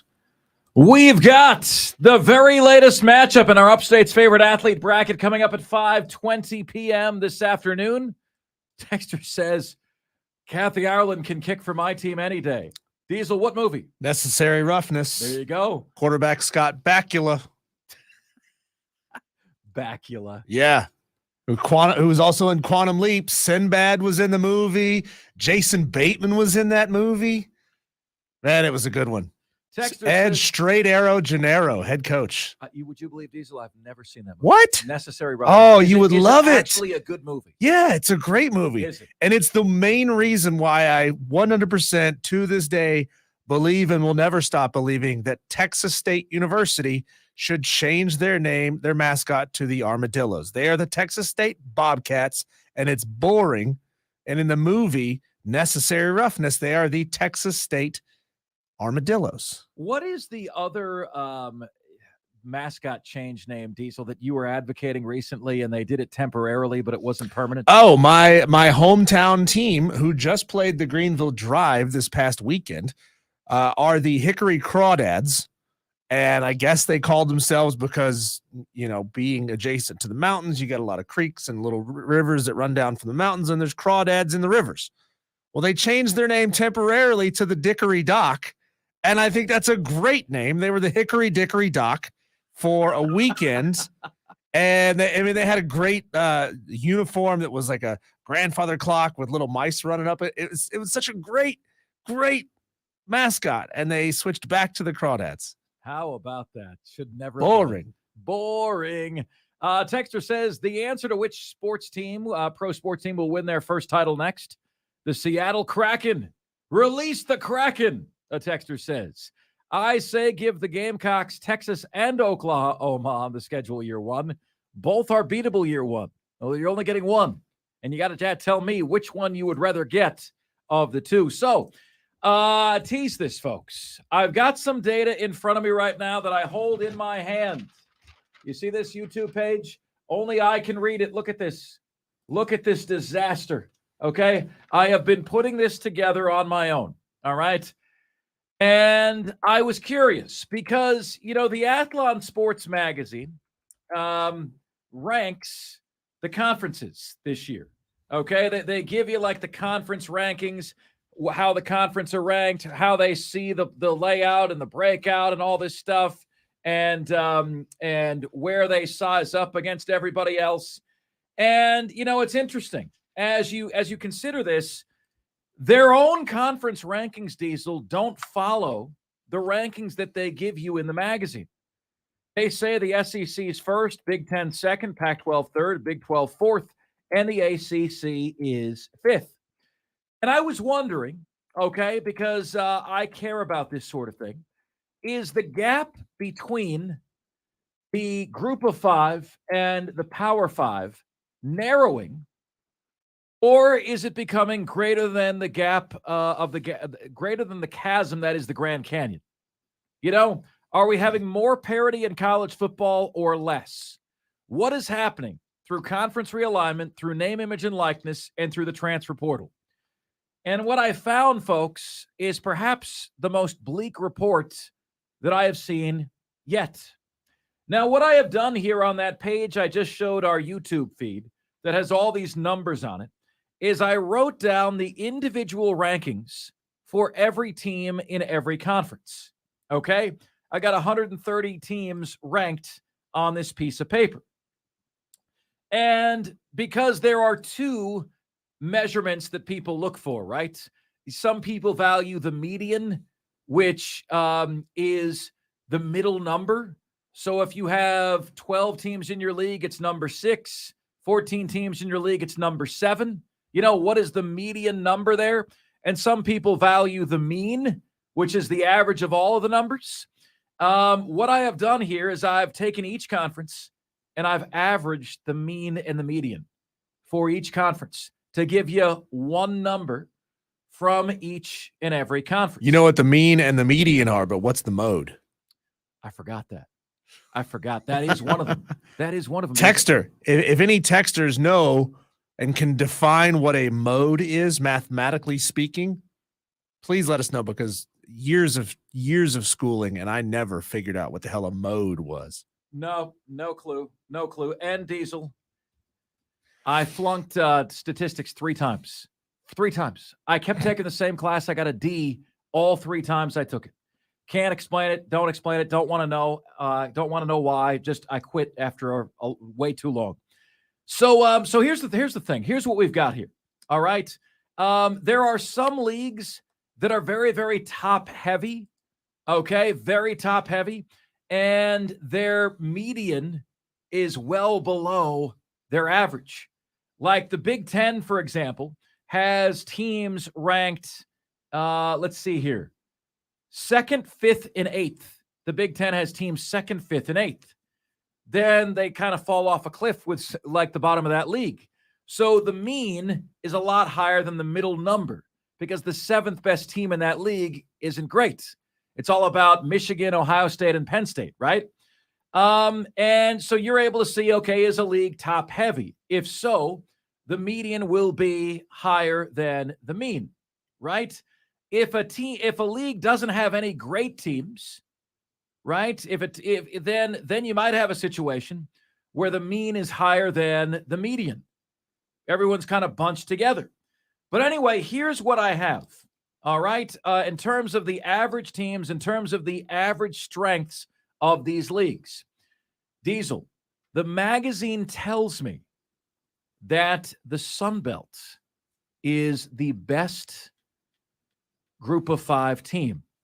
But when you actually crunch the numbers, does it tell you the same thing? Here we go. 2 of these conferences just might be the worst conferences, Diesel, that we have ever seen. And I can't believe what is happening to them. Like, I thought it was a joke when I was going through here and looking at these. Here are the rankings of the teams in the MAC, okay? How many teams in the MAC? 3, 4, 5, 6, 7, 8, 10 teams in the MAC, right? There's 133 teams in division in FBS this year. Here's the rankings of the teams in the MAC. 124, 123, 107, 132, 90, 91, 119, 114, 99, and 128.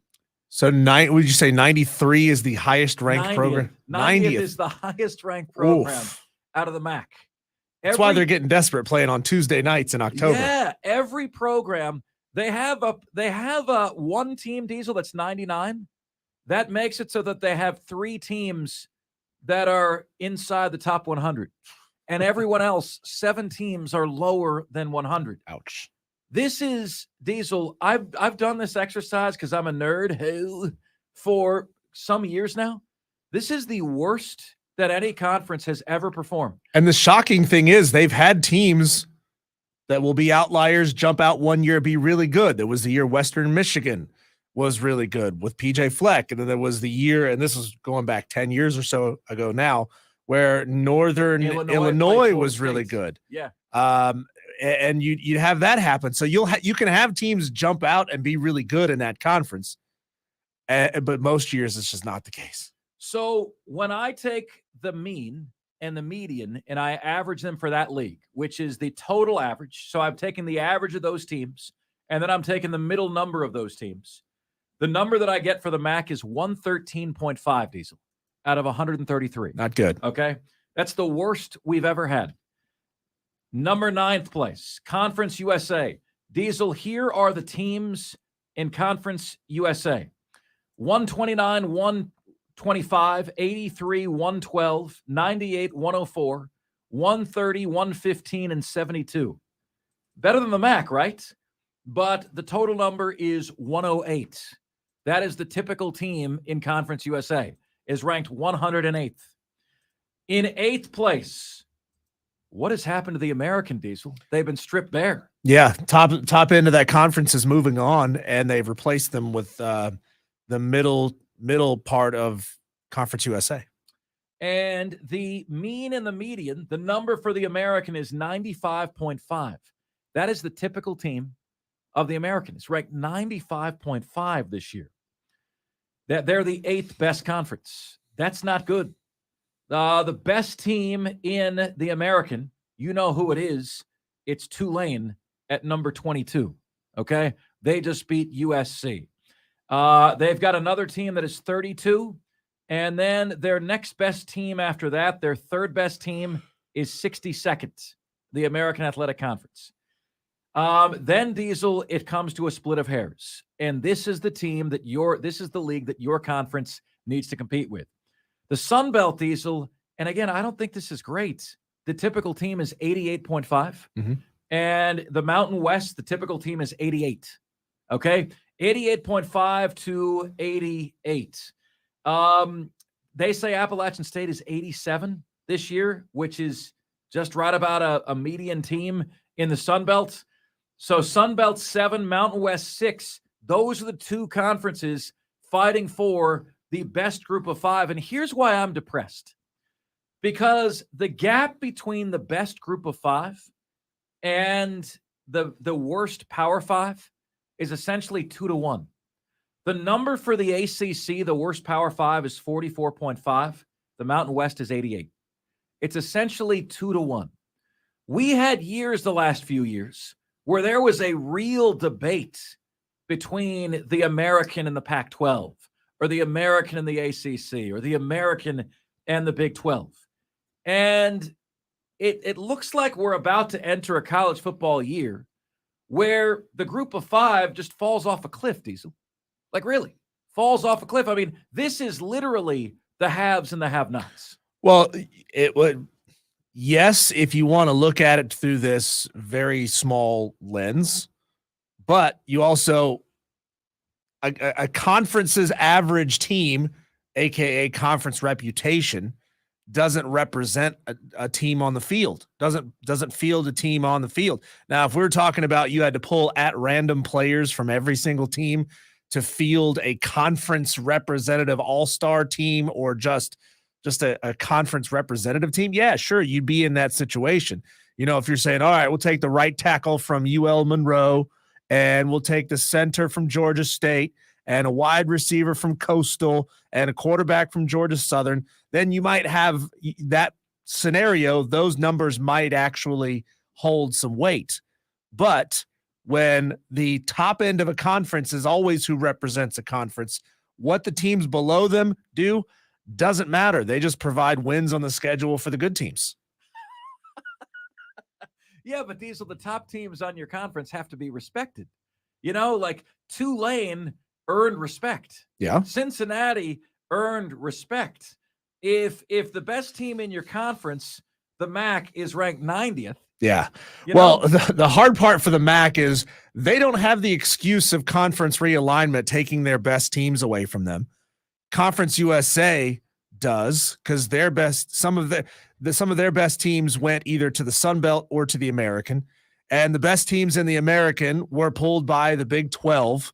So look, there's a lot of change in flux in these leagues, and it's going to take a handful of years for it all to even out.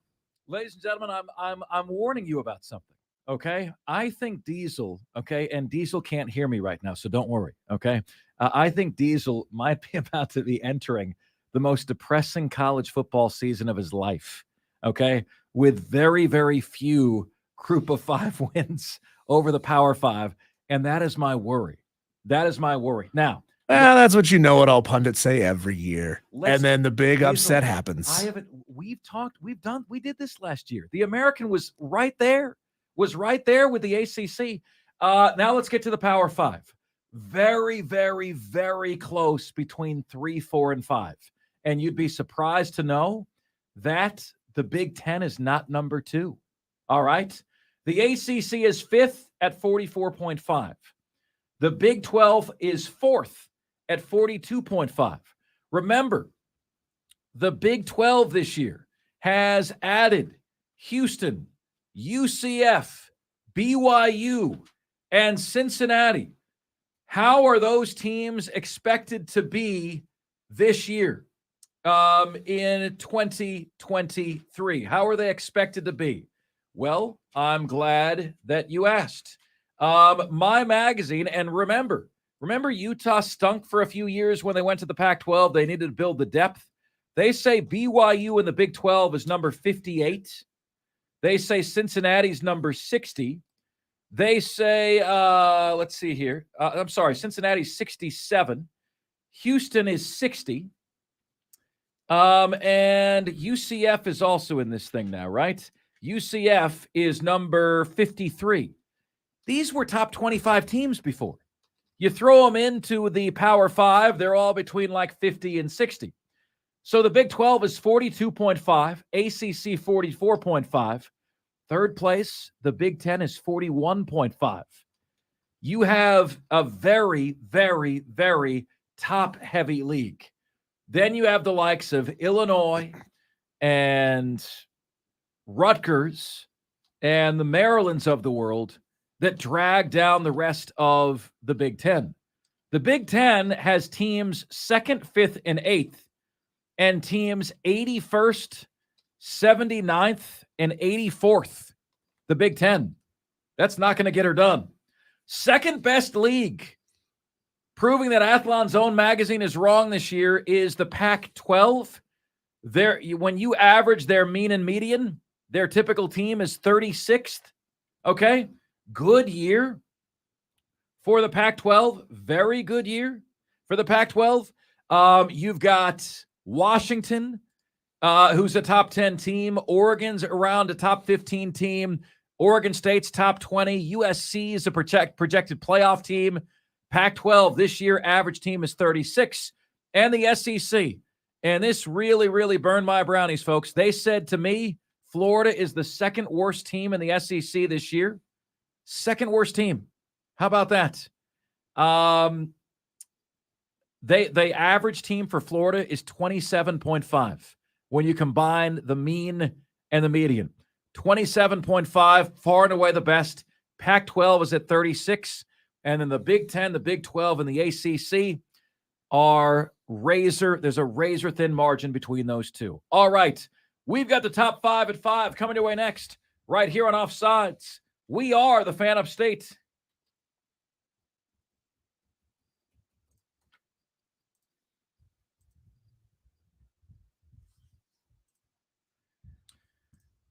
Look at this, Steve. The thing, everything we've done the whole day, the thing that's gotten the most is this mode question you asked. Yeah. One of the fun things is like you ask a question that you already know the answer to, and I did not know the answer to that question. Because it's like when is mode ever statistically significant? It's almost never.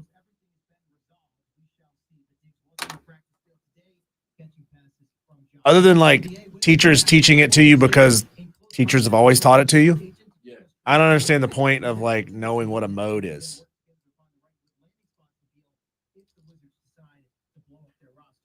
Or Warren H. Abernathy. Every single one of them. Every single, and then 10:30 a.m. and Anderson is going to have either Oklahoma, but we're going to know the opponents and when's the bye and how best we can with what we need. Right? By the way, Diesel Succession. Have you seen it? Really not a good sign. But the SEC is attempting something tonight. But the US Open for Los Angeles Country Club begins tomorrow. It'll be a record purse of $20 million. The winner gets $3.6 million. I'm personally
What's good, everybody? This is the most interactive sports talk show anywhere. It's Offsides. Mark, Ryan, and Diesel, and we are the Fan Upstate, rolling on until 7 p.m. Know there's a ton of choices out there. Truly do appreciate you guys making us part of your day. A little programming note for you. I've got a national show with CBS coming up this Saturday, 5 to 10 p.m. Eastern time. All 5 hours of that will be heard right here on the local station. So would always do have the local text line open for you guys. If you want to text on the local text line, the same way you always do, 71307, starting your text with the word fan, and away you go. I will read your text on 350 stations nationwide. Also, it has been a landmark year, folks. It really, really has. When I first started in this business and Twitter was becoming a thing, I set a goal to get to 8,000 followers because I knew that would put me in the top 1 percentile of anyone on social media. And this year we hit 8,000 Twitter followers. I set a goal. I knew this year was going to be the year that we got to 1,000 shows.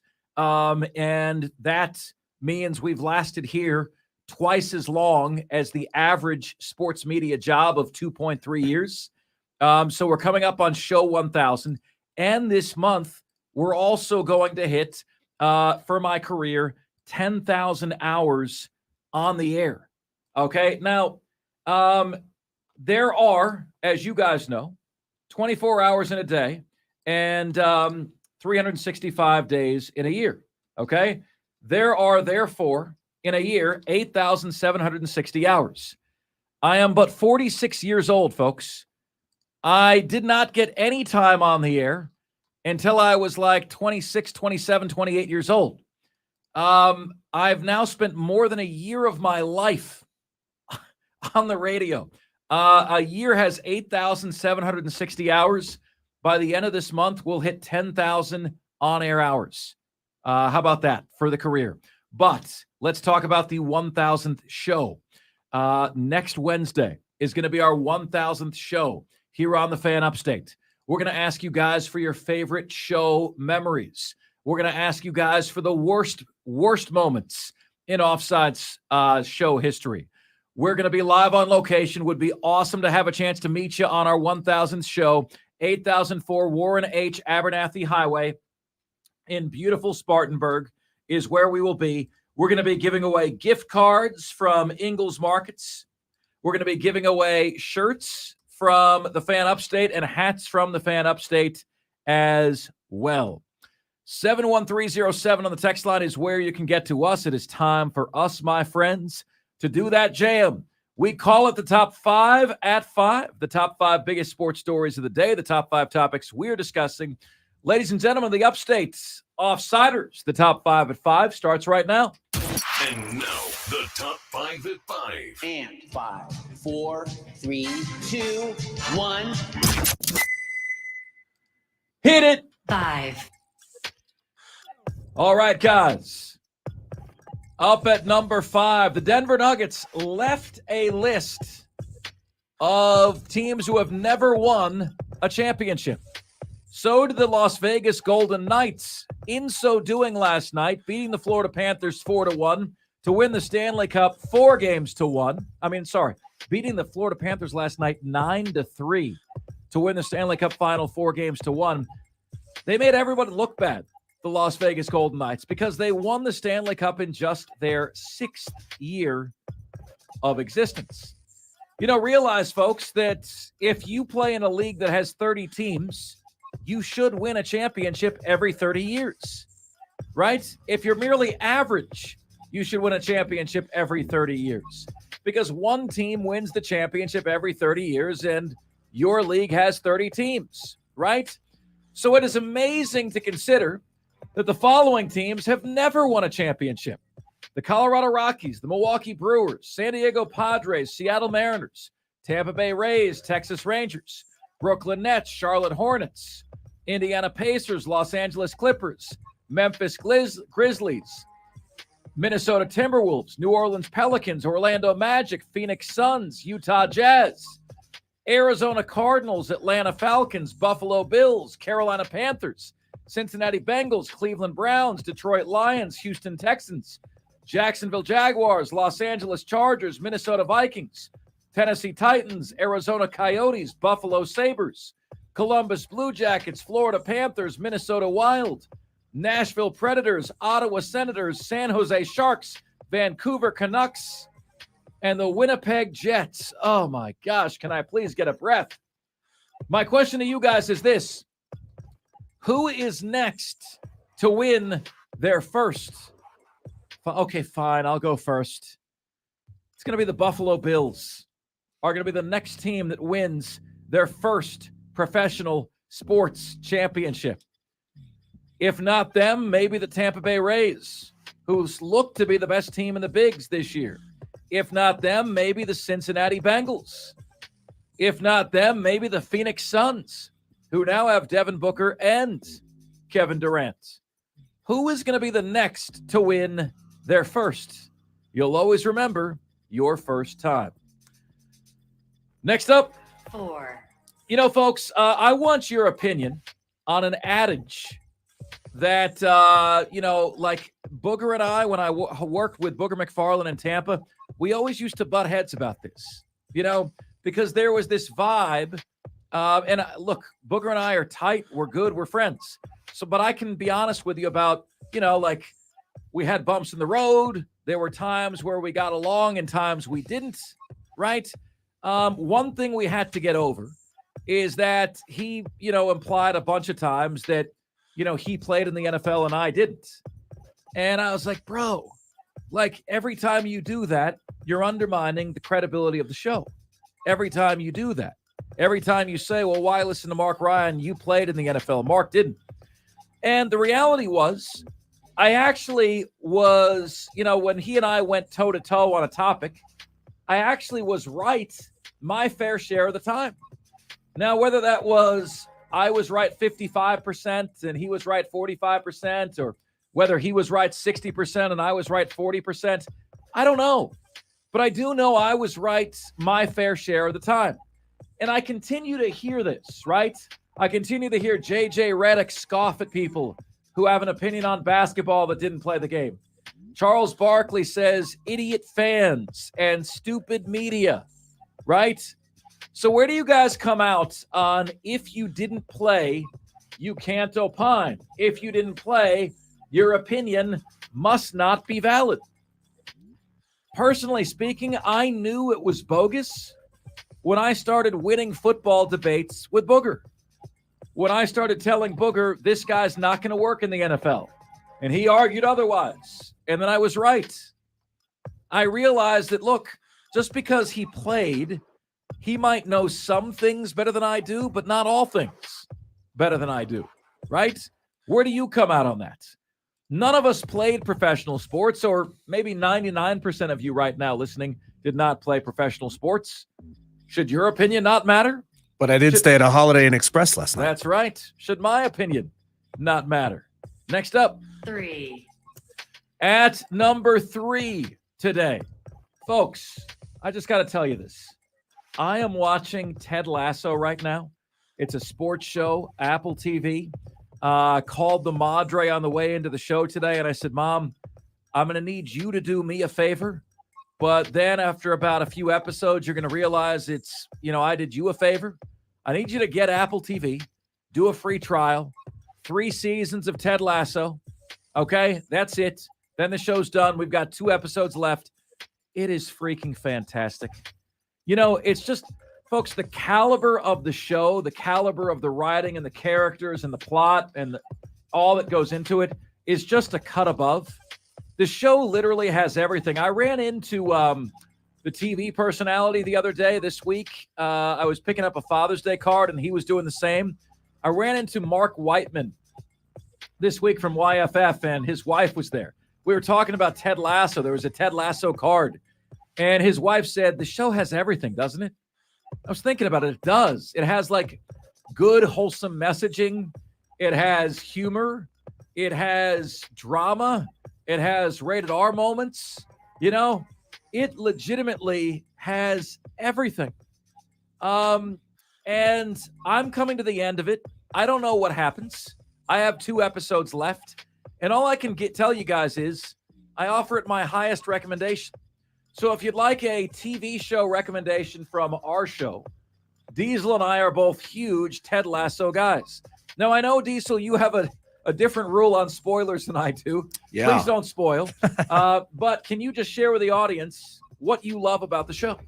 It's first of all, it's refreshing to have a show that has a generally positive, upbeat message in 2023 modern days. So many shows are negative, and I'm talking like all the network shows, all of the drama shows, all of it is negative. It's how can we make this dark? How can we make people flawed individuals? And yeah, some of the characters on Ted Lasso have their flaws, but they're actually trying to work through their flaws and improve themselves through their flaws. And you don't see that very often. Most of the time it's, well, main character goes down the Walter White rabbit hole where he just gets worse and worse and worse as the seasons go along. So it's an interesting show to watch in that sense. You know, it shows you like not everybody's okay, and that's okay. It's that kind of a message to the show. I think it's great. I really do. It's fantastic. And it doesn't stop being unpredictable. It doesn't stop keeping you on your toes. Like, I've never heard Angela laugh harder in a show than Ted Lasso. And we got our real life Ned Flanders, as close as we're ever going to get to it. That's true. And Lasso himself. Yeah. And Lasso himself. He's a great character. Now, the funny thing is, you know, the lead actor's name, Diesel, what is it again? Jason Sudeikis. Jason Sudeikis. He is not that kind of character in his real life. No. You know, he's a little bit of an edgy guy. Yeah. He has been called an ass. And then he plays like the nicest, most sweet, kind guy who seemingly never has a negative thought. You know how he's able to do that? It's called acting. Yeah. It's called, it's like, good at it. Yeah. We live in a world where people are like, oh, you can't get somebody who's not in a wheelchair to play a character in a movie who's in a wheelchair because then it's not representation. Yeah. We're not talking about representation. We're talking about acting. Literally anyone can sit in a chair and pretend to not be able to stand up. It's called acting. It is, and it's great, and he's great. And it's, folks, I just got to tell you, you know, I'm so glad we started watching it. I almost didn't because I was hearing from people, I don't like season 3 so much. I love season 3. It's my favorite season. The fact that it goes a little off kilter makes it more real to me. You know, I don't want a show to exist in a dreamlight state. You know, we are the sports station that keeps it real with you. If you want rainbows and gumdrops, you got options here. I go toward real. This season is real, and I love it for that. Next up. 2. All right, folks, I gave you some inside the numbers conference hierarchy breakdown today. I took the ratings of every single team, all 133 in the FBS, in my Athlon College Football Preview magazine. Then I assigned them to their conferences. Then I took both the median ranking in the conference, which is the average, which is the middle number, and the mean ranking, which is the average of all of the teams in the conference, right? And then I averaged those two numbers, the mean and the median, to give you what the typical team is from every conference. Gives you a relative balance of power for every conference in college football. The worst conference I have ever seen is this year. It's the MAC. The typical team is ranked 114. That's I've never seen a conference that bad before. The best team in the MAC is ranked 90th. Conference USA is 9th. The average team, the typical team is 108. The American is 8th. The typical team is 96th. The Sun Belt is 7th. The typical team is 89th. The Mountain West is 6th. Ranking-wise, the best Group of 5 conference this year, but the typical team is 88th. The ACC is the worst Power 5, but barely. Typical team 44.5. Fourth place, the Big 12, typical team 42.5. The Big 10 is third, not second. Typical team 41.5. The Pac-12 is the second best conference this year by no small margin, significantly ahead of the Big 10. The typical team in the Pac-12 this year is 36th. Oregon State, Washington, Oregon, Utah, USC, all projected to be really good this year. And, of course, leading the way, as they always do, the SEC, where the typical team is ranked 27.5. With no help from Florida, though. No help from Florida. The second worst team in the league, according to Athlon's College Football Preview Magazine. It is killing me. And finally, at number 1, the SEC is doing an NFL-style schedule release tonight for 2024. So you will know all of the opponents that the Gamecocks are going to face in 2024 tonight. Why are they doing this now? Well, you know that Oklahoma and Texas are joining the league, and they're sticking with an 8-game schedule. So how are you going to do it? What I would do is put every team's logo on a ping pong ball and draw ping pong balls just like they do the NBA draft lottery. That's the only way to make this equitable. But instead, they're putting a bunch of brainiacs in a room, trying to come up with equal schedules, right? Trying to maintain rivalries, which is going to create a situation where certain teams are going to get a brutal slate. Brad Crawford said he really wants South Carolina to go to Alabama because they haven't been to Alabama, haven't been to Tuscaloosa since 2009. And here I thought Brad Crawford was a Gamecock fan. What gives, man? And they also made this announcement. Every single team in the SEC is going to play either Oklahoma or Texas next year. So we ask you guys, what is... For me, it's who Florida might not be playing anymore. I'm thrilled not to have LSU on the schedule anymore. And I hope they take that away. And if you got your choice between Oklahoma and Texas, all right, your team in the SEC can play either one. Who would you choose to play and why? We asked this question of Twitter earlier today, and the results were just about split. Per Peter Burns of the SEC Network, every SEC team will have either Oklahoma or Texas on their schedule in 2024. Who would you rather play? Which is an easier win? How close is this? Oklahoma, 50.3%. Texas, 49.7%. I'd rather play Texas because they always find a way to step in it. All right? And I have big-time belief in Brent Venables that he's going to get that thing rolling as the Sooners head coach. And those are today's top 5 at 5. Now it's your chance to chime in, which you can do at 844-FAN-PHONE. That's 844-FANFONE. That's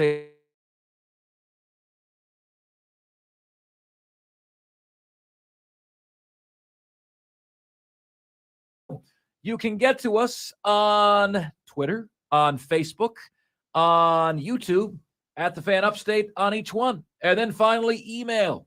You guys can all email the show. Mark Ryan, that is M-A-R-C Ryan, at thefanupstate.com.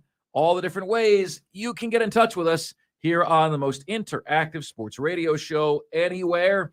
Coming up next on the show, our Upstate's favorite athlete bracket continues, my friend. We will reveal the winner of last night's matchup. It was not close, and we will open today's matchup for voting.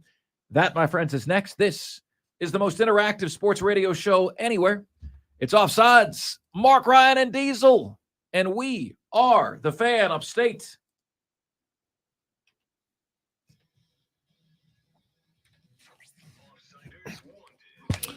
Spur Daddy, Trey Davis, Madcraft, all of you in the YouTube thread. Thank you again. Thank you again for being here. Sorry, Mark just turned the mic back on for some reason. Thank you for being here. And when you guys get your heads out of your asses and invite us to this potluck, just tell us when, and we'll be there. Okay? That's how this is going to happen. Oh, I don't need the mic on, right? No, you don't need the mic on to talk to guys, them. we appreciate you so much, man. We really do. Thank you guys so much for all you do, and we will see you tomorrow on the show. By the way, one more thing. Trey Davis, so sorry for your loss, brother. I saw that on the text line as well. I know you lost your great aunt, man. We are keeping you and your family in our prayers, okay? Thanks for all you do. We'll see you guys soon. Bye, guys.